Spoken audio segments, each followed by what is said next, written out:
Good morning, good afternoon, or as the case may be, good evening, and welcome to Distribution Strategy Group's best practice study on the state of e-commerce. We're going to share a couple things before we introduce our sponsors. And I've also wanted to note that my colleague Brian Hopkins is part of this call, and he'll be sharing some of the research that we've done. So I think that the big picture idea of what I want to say is um, we've been talking about e-commerce arriving and getting to a steady state for a couple of years now. And what we're seeing in this year's data is really that significant arrival. In prior years, we had seen a lot of the activity done by larger distributors, and now we've really seen this democratization of e-commerce. And we'll talk through that as we go through our presentation today. So first sponsor I'd like to welcome is Paul Gatens from ECI Solutions. Thanks, Jonathan. As you mentioned, my name is Paul Gatens. I'm the VP of Global Sales for the Distribution Division of ECI. Next. You know, ECI we're an established B2B software player with over 30 years of experience in serving a variety of industries around the world, including distribution, manufacturing, lumber and building materials, and field services. And Evolution X is our e-commerce platform that's trusted, proven solution, currently serving hundreds of online stores around North America and Europe. Next. ECI really is, or Evolution X really is a robust, full-featured e-com platform built specifically for B2B distribution. Our close partnerships with content providers like DDS allow us to make a comprehensive product information readily available in our customer stores. And we also tightly integrate with a wide variety of leading ERPs, including Computers Unlimited in the welding and gas industry. We integrate to Epicor Eclipse, Profit 21, DDI, and many others, and provide a range of advanced marketing capabilities that really will help folks like yourself drive traffic and maximize sales. Next. Our platforms serve as the backbone of numerous successful e-commerce sites across multiple distribution industries.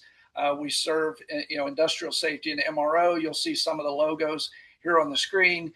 Gas and welding, and electrical, plumbing, and HVAC. The customers that you see here are folks who've achieved significant ROI in their e-com stores. Examples like 2x increases in order volumes and site traffic, as well as measurable increases in conversion rates, average order sizes, and just month-to-month sales growth. And we'd welcome for you to come and learn more about us. You can learn more at evolutionx.io, and thank you for the time. Thank you, Paul. Enjoy. Like to welcome Sandy Leon from Epicor. Trying to get my screen to work here. Hang on a second. Thanks so much. We're happy to be a sponsor today. So what's the big secret when it comes to e-commerce technology? Okay, well, there's no secret. We all know this. Your customers expect a lot more from you today than they did 10 years ago, especially when it comes to online technology. Heck, we all expect more from the companies we buy from. I know I do. E-commerce is no longer reserved. Oh, next, I'm sorry. E-commerce is no longer reserved for the early adapters in the distribution industry.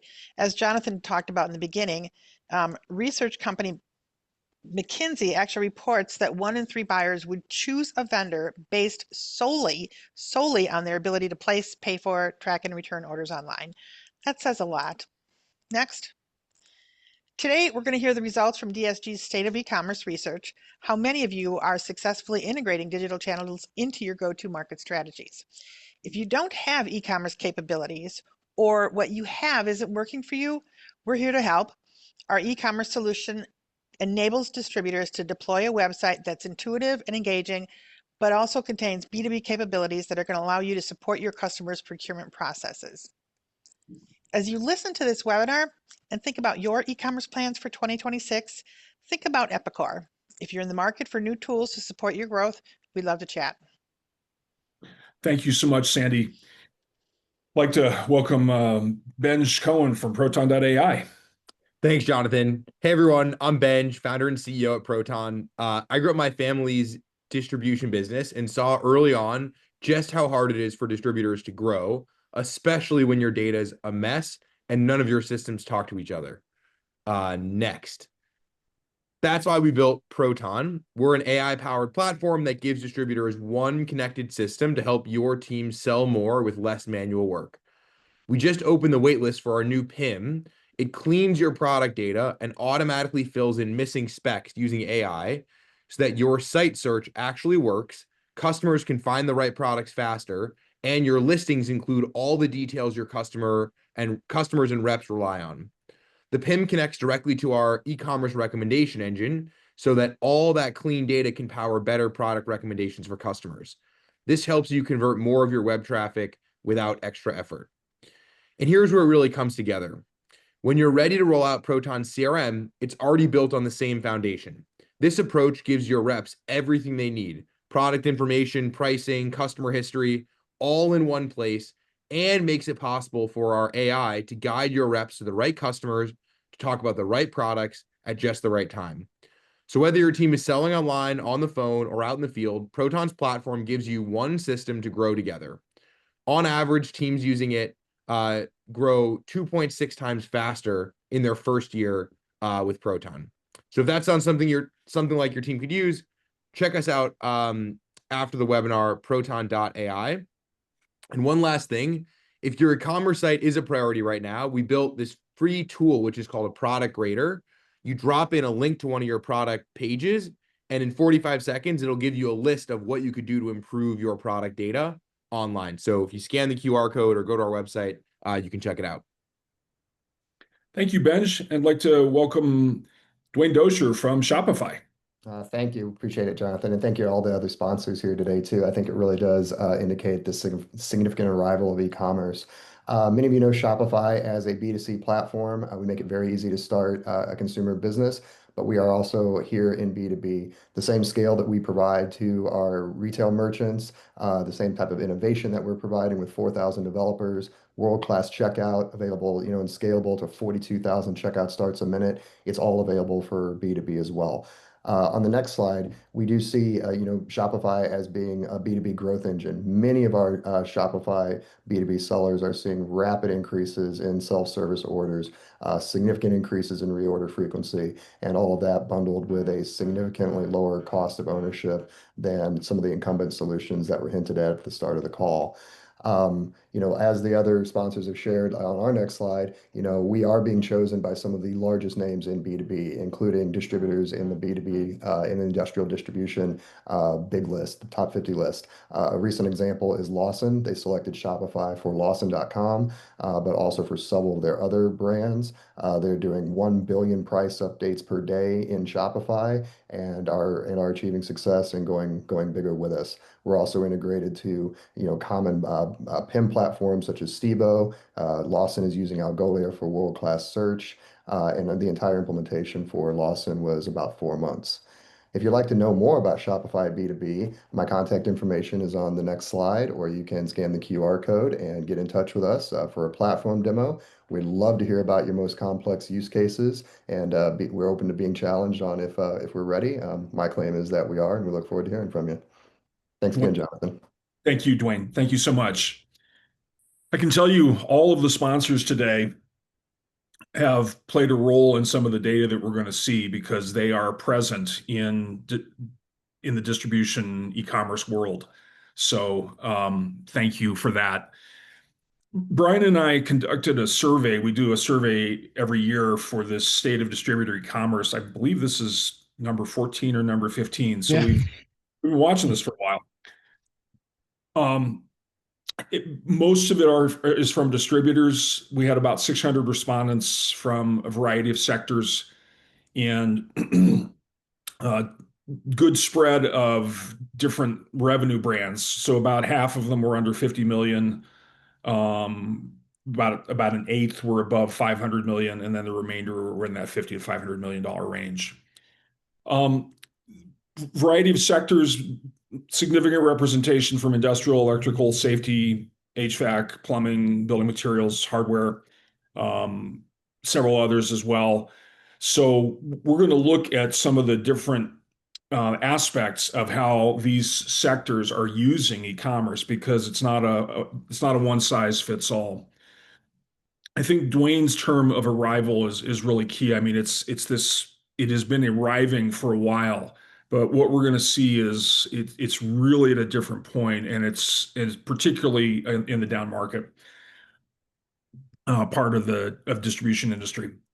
So when we talk about e-commerce, one of the ways that we talk about it is how much revenue is going through the shopping cart, and we define that as maturity. So maturity equals revenue percentage in the shopping cart, and we've outlined four different stages. Companies that are in the nascent stage that have less than 5% going through their shopping cart, companies that are in the development stage. They're starting to get some of the processes in place, starting to grow in the 5 to 10% range. They've hit maturity when they get to 10%. You don't get to 10% by accident. There's typically some things that you're doing that are making that happen. And that includes operationally, that includes inventory management, obviously it includes marketing and sales. And then when you get to 20% or more, you are in essentially a leader role in your industry. Although the top end of what we consider a leader is significantly rising above 20%, but that's a significant portion of the business. When we say e-commerce, we mean website, mobile, and app. We are generally excluding EDI, punch out, email orders, et cetera. So the other definition that we have is e-commerce adoption, and adoption essentially means that a company can take an e-commerce transaction. So this is about the distributor themselves, and it is not a measure of individual company e-commerce success. That maturity would be more of that measure because you're talking about the revenue going through. But it's a measure of whether you can take a transaction.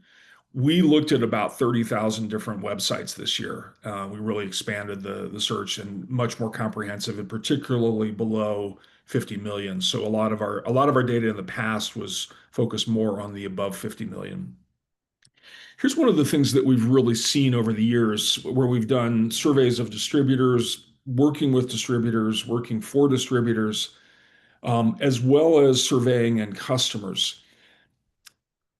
And I think if I were to roll the clock back 5 years and you say, well, what's going to drive e-commerce revenue? I would say, well, the necessary conditions are getting your product data together and getting good marketing together. And that could be search marketing, SEO, SEM. It could be um, doing stuff with marketing automation, pushing offers out, et cetera. So I thought that the necessary and sufficient conditions were getting your product data and marketing together. I think what we've seen since then is those are only necessary. They are not sufficient conditions to drive a lot of e-commerce revenue.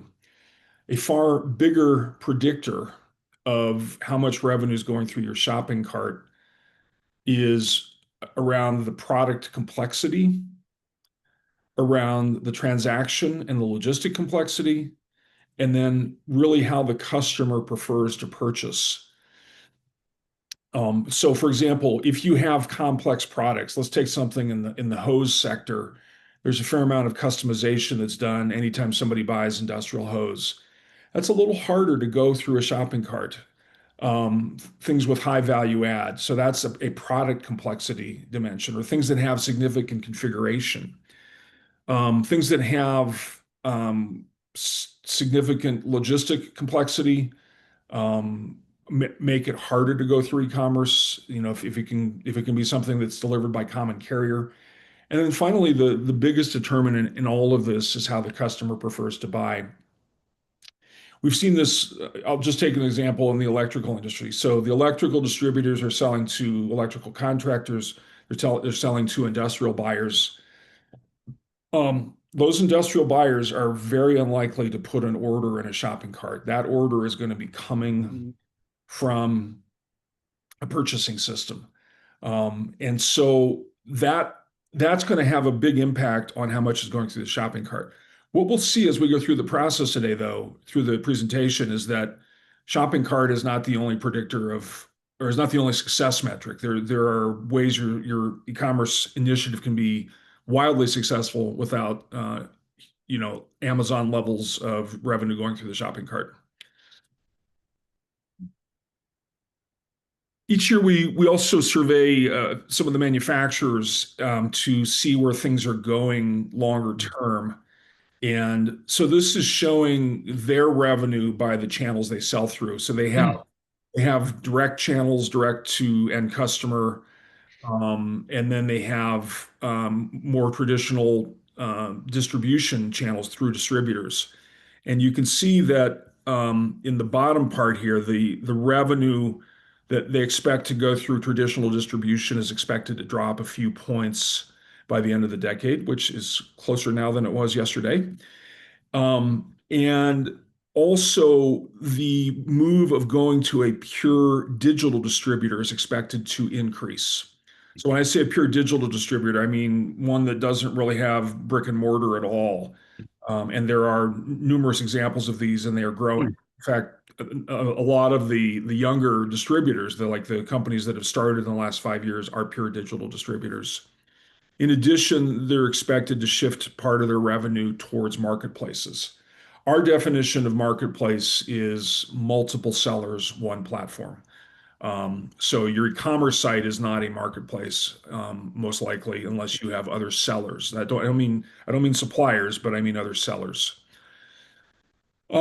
Another piece about the digital shift for manufacturers is where they're going to be going with marketplaces. And you can see that Amazon Business is got a very significant presence already. 20% of the manufacturers are selling on Amazon Business. Another 14% expect to sell there in the next 3 years. Zorro, also significant destination marketplace for manufacturers. One that's really come up, or actually three that have really come up, are eBay, Walmart, and Office Depot. Those are more recent, and they're starting to get traction as well. Now, shifting to distribution, one of the things we do track is the revenue going through the shopping cart. And what we're showing here is over a 4-year period. This is the aggregate of all of our respondents in each of those years. It's gone from 9.1% going through the shopping cart, 9.7 in 2023, 11.6, and then finally the big frothy 13.5% this year going through e-commerce. And by the way, I should say there's definitely a bias in the people who are taking our survey. So we imagine that the people taking our survey are more digitally oriented than the people not taking our survey. So the broader numbers might actually be a little bit lower, but in terms of who's taking our survey, we're seeing a really sharp increase year over year. The net increase from 23 to 25 was 39%.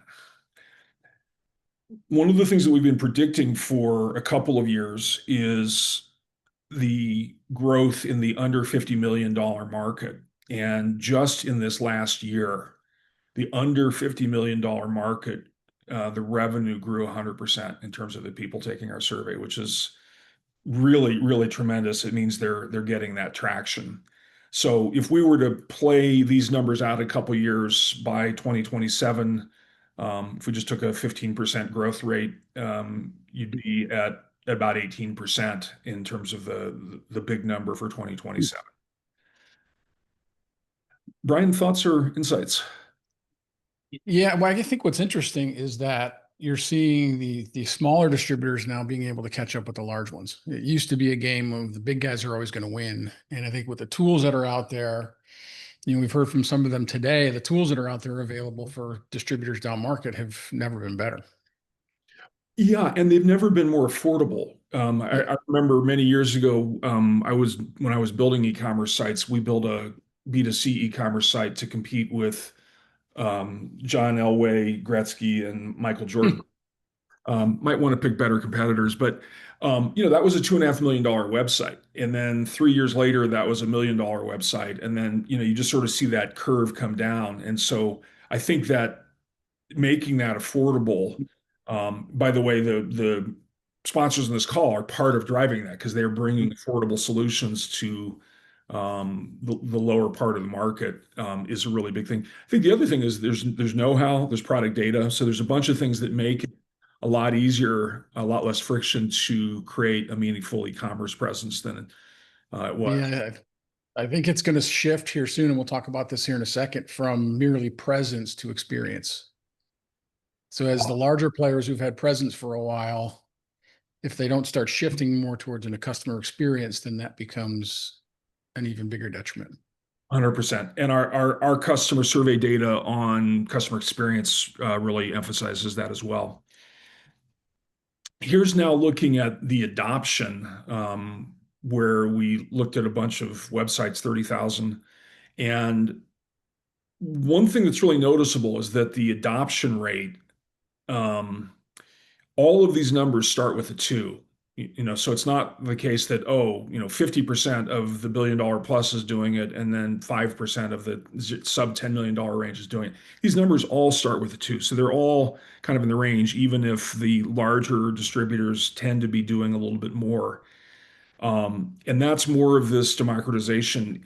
In the past, when we reported this adoption number, we were focused pretty exclusively on the 50 million and up. So if you happen to have recall and you want to call me out on those numbers, my response to you will be they were primarily 50 million and up in prior years. And this year we're taking a sample across all revenue bands. So that's really amazing. 23% of the sub $10 million distributors can do e-commerce. Mm-hmm. Here's where we put the data, the adoption and the maturity by sector. Now we surveyed more sectors, but we didn't do we didn't get the adoption data on these other sectors. So what we're showing here is on the horizontal axis, we're showing that adoption rate. And then the vertical axis, we're showing that maturity or the revenue going through the shopping cart. Historically, in all of our research, electronics and Jansan were very, very high adoption, very, very high revenue going through the shopping cart, and that remains true today. One of the things that we noticed from last year to this is that electrical has taken a big jump in not just adoption, but also the revenue going through the shopping cart. Brian, when we think about plumbing versus electrical versus HVAC, what do we notice about service versus project revenue and what that means for e-commerce? Yeah, I mean, we talked about it earlier. The complexity of the transaction really is going to determine what can go through the website into the shopping cart, right? Or you're not going to have a bill of materials that a job site foreman is putting together necessarily go through your website versus going through a sales rep. There might be some complexity in there that exists that if I'm just ordering something, I'm ordering something for to clean my floors, that's easy. Go online, get it next day, get it same day. But those complexity of orders really starts to drive some of that adoption and going through the cart. And then even within those three, the plumbing, electrical, mechanical, electrical has a lot more construction revenue, project revenue than service revenue. And one of the things that, if you think about it, you can probably remember the last time the HVAC or the plumbing guy came to your house. Yeah. you might not be able to remember the last time the electrical guy came to your house. I mean, the last time the electrical guy came to my house, it was Probably when he built it. well, it was when he built it, but also they were trying to get their nose under the tent and Yeah, do an evaluation and sell me lighting or something. Fail. yeah, So that's an example of really different characteristics of those industries. When we look at it, industrial, we're actually including industrial supply and industrial equipment. Brian, could you comment on the dynamics of those? yeah. I mean, I think that again, that goes to what's in industrial, right? So if you're talking about industrial MRO, simple, go through the website, very easy, shop and buy. If you're talking about critical components in a process, having that go through the website probably is not going to happen. Yeah, I think that's right, just because of the value add. So Right. um, now here's the really big one that's changed. We've done a fair amount of stuff in the gas and welding industry, and it has historically been a significant laggard in adoption of e-commerce technology in particular, and I would say even more broadly, information technology. Um, Concerted efforts from that industry, aided by, in this case, ECI and DDS, they now have literally, at least in the companies we surveyed, and they have literally the highest adoption rate of all of these industries. They've what's the past tense of leapfrogged? Leapfrog? They leap. I was going to say leapt frog. Leapfrog, that's probably not right, but Yeah, we'll go with it. we'll go with it. They leapfrogged in terms of adoption, and it's astounding. Now they do have the lowest maturity, which means they've got a lot of companies that are in that development stage, nascent in development stage, that are just getting going. But you can see year over year where that's going to be going. Yeah. They track, 6, 7, 8% in the last 3 years, and so next year it'll be 7, 8, 9, and that's what tends to happen when these industries get going. Yeah, I mean they're really taking a big leap forward with just adopting, but the maturity sounds to me like there's a competitive pressure there. Hey, my competitor's got a website, I better get one up. Not necessarily saying I need to have one that's efficient and effective and works well. Well, but I think, yeah, I think so. But I think the pressure is from outside the industry, because the gas and welding industry looks at what they call gases, and then everything that's not gas is considered a hard good. So Right. if you're buying a cutting tool, an abrasive, PPE, if you're buying filler metal, all of this stuff is considered hard goods. The general MRO players are competing for some of that hard goods revenue. Yeah, that makes sense. Yeah. So they have a competitive threat that is a big motivation. And by the way, that even includes Amazon for some of the hard goods. So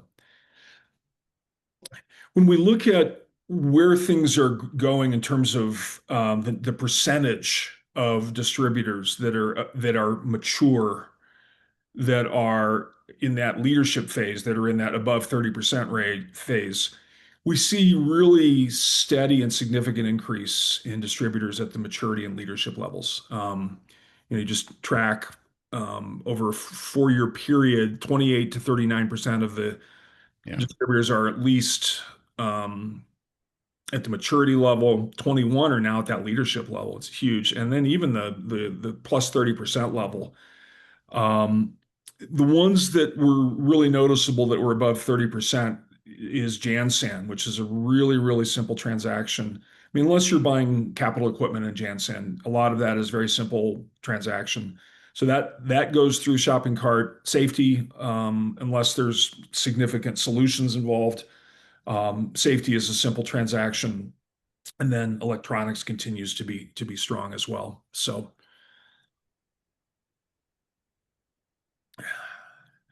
one of the things that we've asked about um, over the years is, by the way, I should mention, we'll take questions here.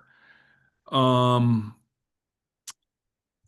there's a Q&A button, and um, feel free to ask a question. We'll try to answer it as close to the time you pose it as possible.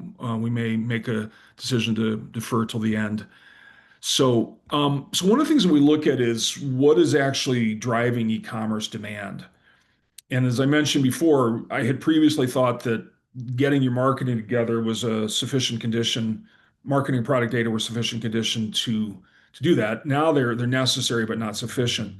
One of the things that we see in effective e-commerce demand is that getting your people who are customer facing engaged is one of the biggest ways to get e-commerce demand to go. And that means having them encourage customers to place an order, perhaps showing them how to do it, doing it for them.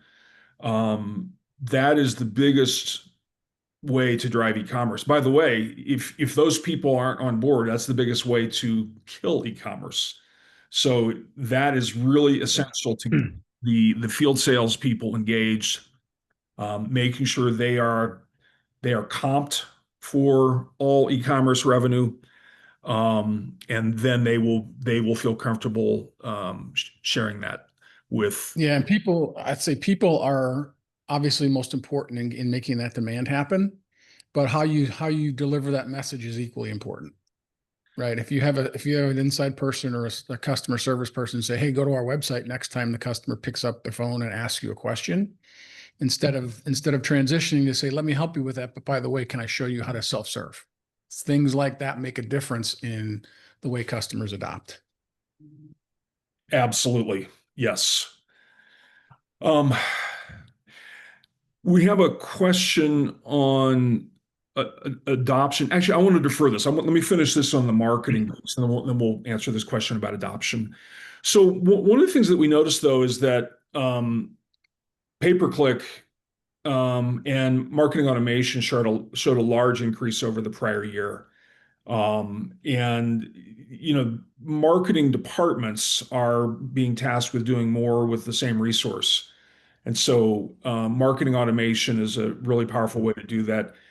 The shift to pay-per-click also shows an increase in maturity. It is a more mature form of marketing your e-commerce site.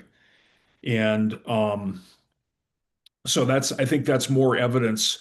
We are seeing declines in print media, whether it's catalog or direct mail.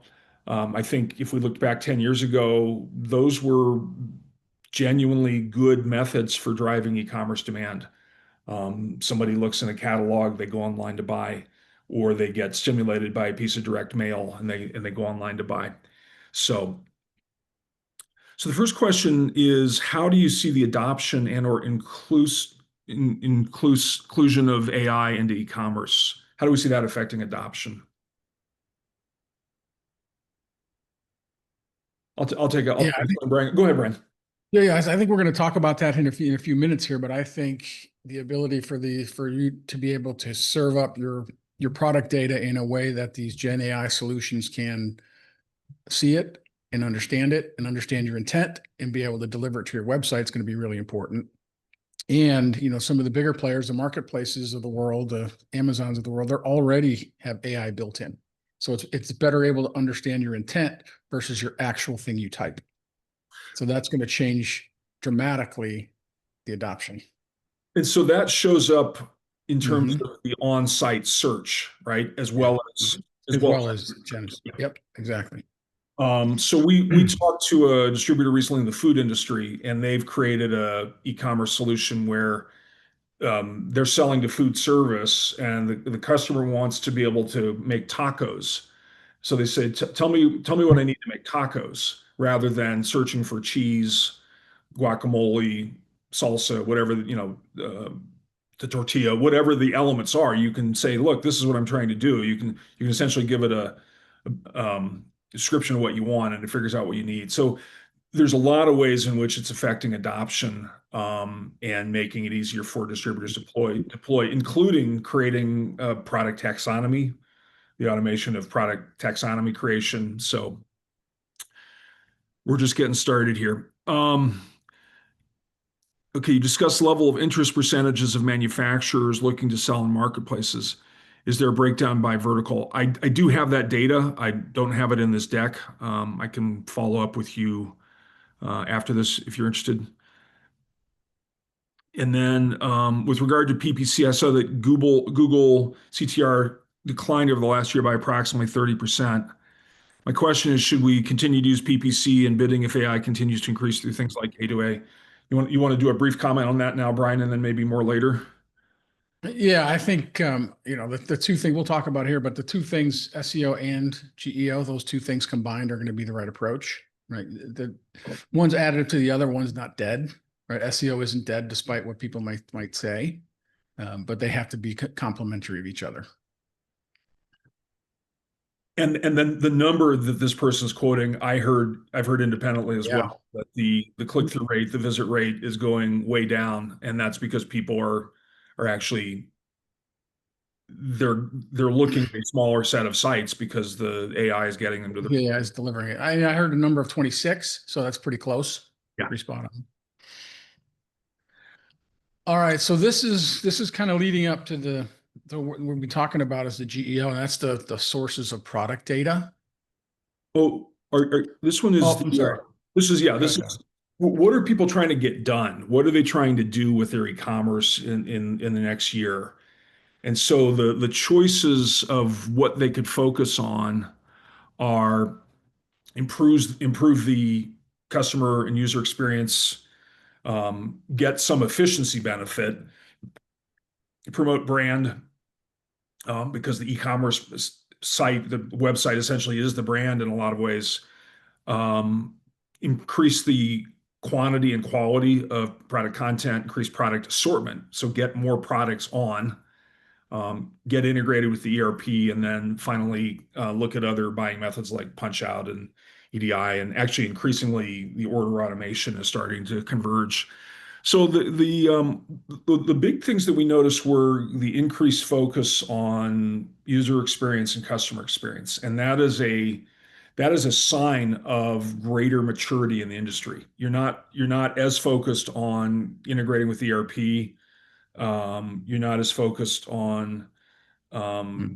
increasing the amount and quality of product content, although you should be. We'll talk more about that. But I think all of this is pointing to the the maturity is how do we create a great shopping experience, a great checkout experience, all the things, the information we need. The other one is getting that efficiency and productivity. Anything that involves a touchless order is probably a what $8 to $12 savings per order for the company. Yeah, at least, and I think that's where you're starting to see the first movers advantage is moving away from that kind of nuts and bolts to saying how do we get better at experience, and then how do we drive more efficiency through the website. It's those people are able to concentrate their efforts there. There's a decreased focus on product assortment, getting more products, and then also on other electronic buying methods. I don't know if that's a long-term trend, or just what's showing up in this year's data. In terms of the financial objectives, we looked at several different angles, of what people could be trying to achieve. So one is just getting more orders. Another is growing revenue. Those are clearly very correlated. But then the question is really where you're getting the revenue. So are you getting it from existing customers? Are you getting it from new customers, current geography, new geography, current segments, new segments? And so one of the things that we noted was the shift from growing with existing customers, which is more nascent developmental, to growing revenue with new customers, which is moving more towards leadership.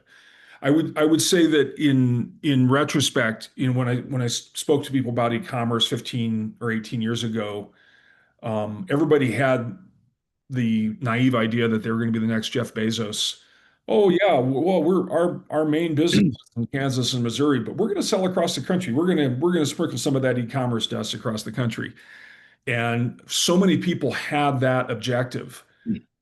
Suffice it to say, not many have achieved that, but now we're starting to see distributors expanding into new geographies. And they may not have presence, they may not have physical presence in those geographies. So that's starting to happen. A continuing focus on getting that efficiency and productivity. Yeah. And so part of that is the order side, but as Brian's going to talk about with the product data, Just getting way more efficient and productive with that. So, okay. We asked people to rate the overall satisfaction of their e-commerce investment, and we do this every year. So they had a choice of extremely satisfied, very satisfied, moderately, slightly, or not at all. The number is holding about the same this year. So 22 versus 23% last year. But I would note that the entrance of the gas and welding into this at 18% is probably dragging down this year's number a little bit. Those who are highly satisfied with e-commerce have the following things in common. They have much higher e-commerce revenue, almost double the average. So they're at about 27% versus that 13.6 or 14% overall. They had a strong emphasis on growth in existing markets with customers and prospects. So prospects is a next step beyond selling to existing customers. And then they're very much taking seriously that user experience, customer experience. None of them are bothered by having to integrate with an ERP. That's done. That's in the past. They generally rely more on product data that comes from in-house efforts, and we'll talk more about that when Brian shares the piece on product data. But they also are generally a little bit older. I mean, it's not exclusively, but the initiative started before 2020. We don't see a lot of people who started in 2023 who are very happy. So it's going to take patience for you to get to the point where you're extremely happy if this is a predictor of any kind. Brian. All right, now we'll talk about sources of data. There you go. As Jonathan said, one of the strongest insights that came out of this altogether is where distributors get their product data, because it's such a hot topic right now, given everything that's happening with AI, but it really impacts the success with e-commerce. So the distributors, as Jonathan said, are most satisfied and are drawing the highest online revenue are getting that product data in-house, which makes sense. It feels efficient. You own it. You own the process. But what it's doing is it's limiting the accuracy and completeness, and we'll address this in a minute. So the best performers that we're seeing out there are taking really a hybrid approach where they combine some of that in-house control that's necessary and that people want with a third party that can enrich the data to make sure that it's accurate, complete, and fast. Those are the three big things that need to happen. They're investing in clean and structured data that they trust.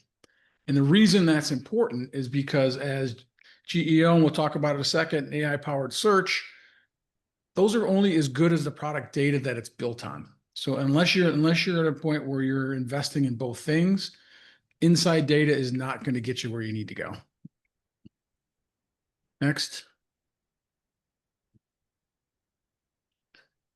So this is just an example of how distributors are starting to solve that challenge.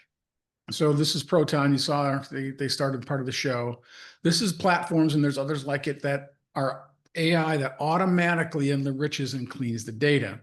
So on the left, what you're seeing is what most distributors have today. It's incomplete.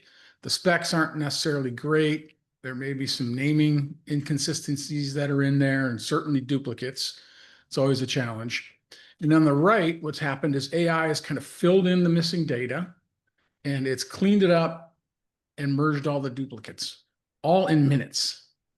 So what has transformed really from teams spending hours and days and weeks on spreadsheets and editing and uploading into the ERP, all of this becomes a huge time saver. And what it helps you do is it helps you really scale the product content faster so that your web catalog is actionable, it's accurate, it's searchable, and it's really complete. But the key point here is this, again, systems like AI-powered search and GEO are only as good as your data is going to be. So you need to make sure that that's the path you're heading down. So quality isn't really a back office project anymore, so to speak. It's directly tied to that. What we talked about earlier is moving from a functional website to one that starts to build customer experience. I think the promise of this type of tool is getting more data, more better data, faster, more current, right? Yeah. Yeah. And it's not a data project anymore, right? It's about sales enablement. And that's where this is going for now. So the question comes up a lot, like what's the difference between SEO and now the GEO, which is essentially AI powered search? And it's really the connecting that data foundation to where customers are really truly moving towards searching for product.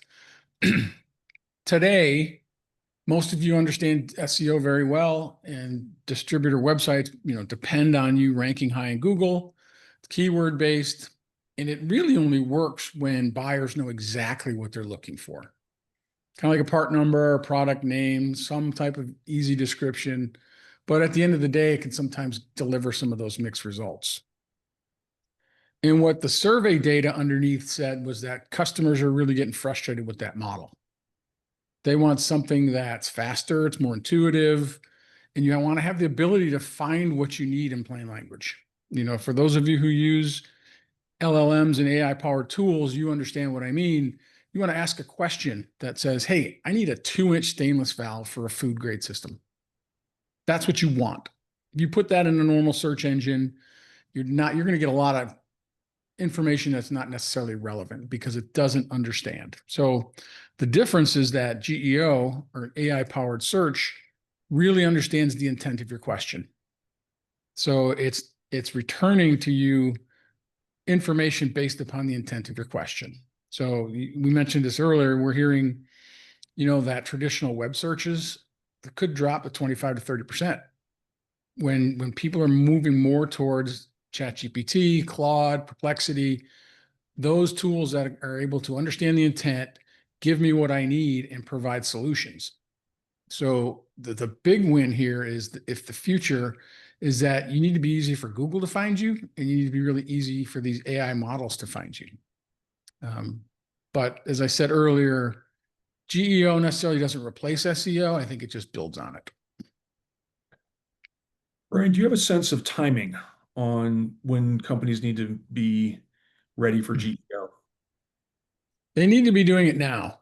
And the reason I say that is because the AI powered tools have gotten exponentially better in the last 6 months. So what you were able to do 6 months ago in terms of search and what you're able to do now is vastly different. In fact, ChatGPT just launched for the Mac models the ability for ChatGPT to go and do an agent and search your website. So this stuff's happening exponentially. The tools are out there to help you get your data in place, because if your data's in place right, it's gonna do well with SEO, and it's gonna do well with GEO. So you could be missing opportunity starting in the next few months in 2026 for sure if you're not in GEO. Yes. Is that a fair statement? It is, because as I said earlier, the marketplaces are already doing it. The large distributors are already doing AI powered search, and it's a matter of time before you need to be doing it. And it starts with getting the data right in order for this to find you, right? Because I've said this before to a lot of people, when agentic AI starts taking a role in what we do, it is not going to stop when it goes to your website and doesn't find what it needs. It's not going to stop and call a sales rep and say, hey, I can't find this on your site. It's going to go to the next site that has the information, and that's who's going to get the business. Got it. So just a couple of things. I think I've mentioned a lot on why it matters. But what's going to happen is if you're solely depend on SEO, you're going to start to look outdated. So no matter when you started this process, if you're not GEO capable, and understanding what the buyer's intent is, you're going to start to look outdated, and it's becoming the standard. So it's again, I'll say it again, clean data is going to get you there, but GEO won't give us the full experience if you don't have your data right.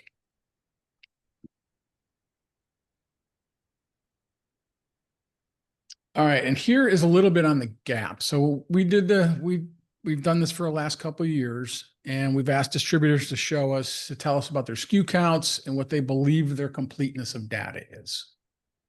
And the good news is we've got about half that's complete. So across all the respondents, the percentages rose, 49 to 51. And you can see that's different among different industries. And it's good progress. So I don't want to downplay that. But what also means is that half of what's online today isn't fully ready for the next generation of search. So oil and gas, and building materials still well below that 50%. And Janssen Electronics are leading the way. But overall, as an industry, we need to be better at getting this done completely accurately with some speed, because that AI powered search is completely dependent on having you have complete data. I think a big piece here is that it's just not moving fast enough. No. We watched a significant shift in e-commerce revenue in the late teens because some of the large group initiatives from affiliated distributors, IMARC associations, some of the group initiatives are starting to get traction and bear fruit. But we're reaching a new requirement, and going from 49 to 51% is just not going to get where it needs to be at the rate things are changing. Yeah, distributors don't have teams of people to be able to throw at this to try to get this done, right? There are systems, there's people, there's process, there's companies out here that can help distributors get here very quickly.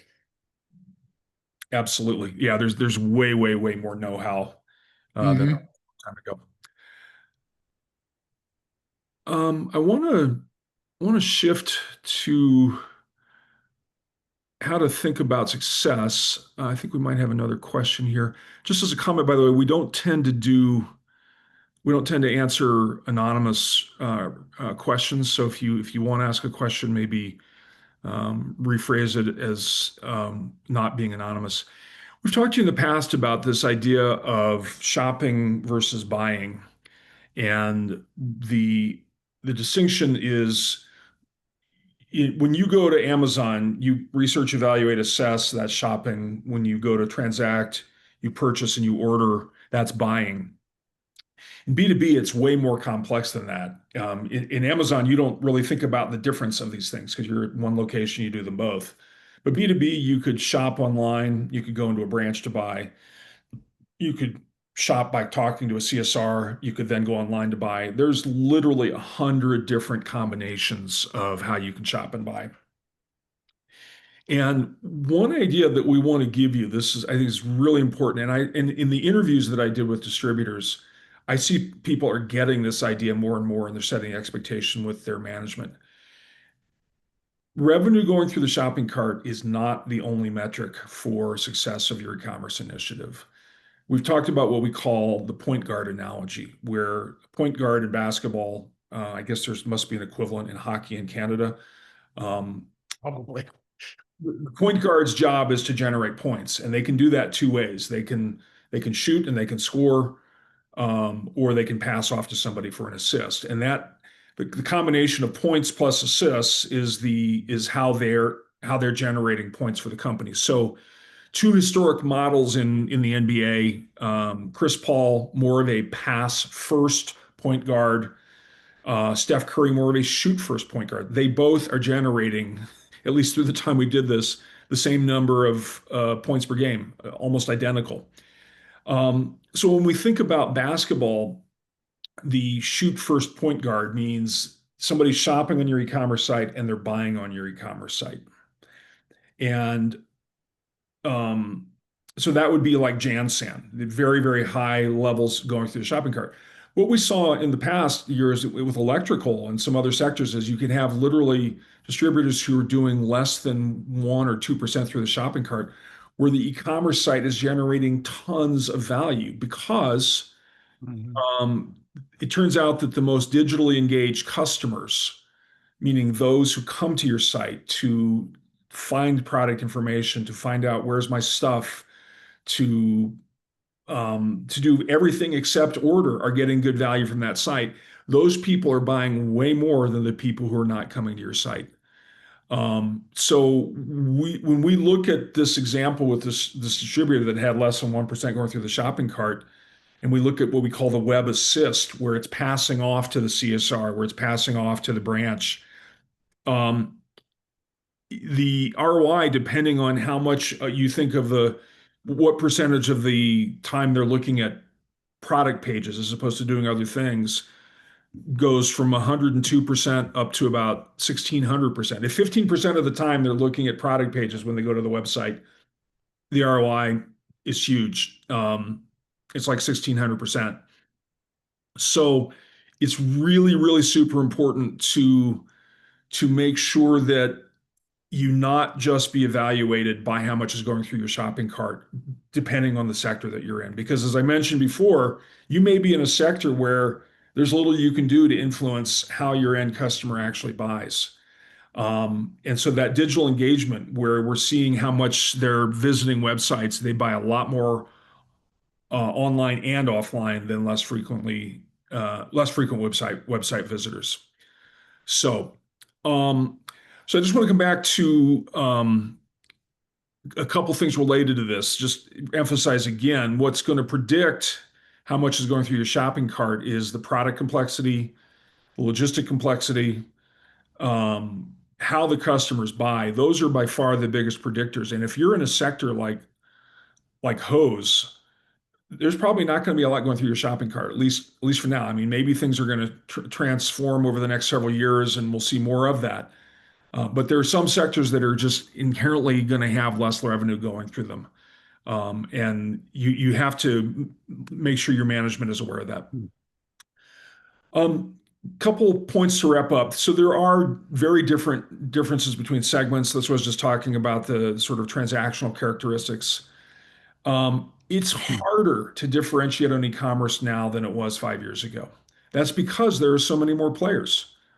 And it's now for a lot of end customers, it's table stakes. We see this in the customer experience surveys that we do. Customers consider e-commerce lower importance and lower satisfaction. We see a few exceptions, but it's much harder. You get dinged for not having good enough more than you get credit for having good enough. So if you're not good enough, you're going to get dinged really badly. But if you have good enough, they're just say, okay, well, it's not that important and it's not that exceptional. We think that the e-commerce maturity rate is going to grow faster than e-commerce adoption. So, we're seeing 30%, 39% increase over the last 2 years. That's going to go faster than adoption, although the adoption will be steady. Whether you are in a high maturity sector or not, really focus on that customer experience, user experience, because there are so many other sites. Product data has got to go to a new level. It's essential for both SEO and GEO. And just when you thought your product data was good enough, here come along Brian and Jonathan telling you got to take it to the next level. That's the bad news. The good news is there is a lot of support for getting to that next level of quality and getting there efficiently. And then finally, the alternate channels, EDI and punch out, are really essential in certain sectors. We're going to have a whole different discussion next year on the convergence of order and quote automation and e-commerce. That is a real thing. That is actually the preferred way that people buy, is sending orders by email. So some e-commerce platforms are actually offering that as an option as well. So, okay, upcoming events at Distribution Strategy Group. How distributors are driving productivity with process automation. So we're going to have a technology leader panel, really, really superb participants. Jason Sullivan, CEO and founder of Distro. Chase Eldridge, Vice President of Sales at Powerfleet. That is sponsored by Distro and by Powerfleet. That's a week from today. 2 weeks from today, Brian Hopkins on this call, and Brooks Hamilton will be leading AI News and Gurus, the show for intelligent distributors, sponsored by Cognitus. Brian, have we covered it? I think we got it all, A to Z. Okay. Well, thank you so much, everybody. Let's see. We have a couple more questions here. Yeah, we'll get we'll be able to get those through Zoom. So we'll get you answers that to those who've asked questions that we can get a chance to answer yet. Very good. Okay. Have a blessed day, everybody. Take care. Take care.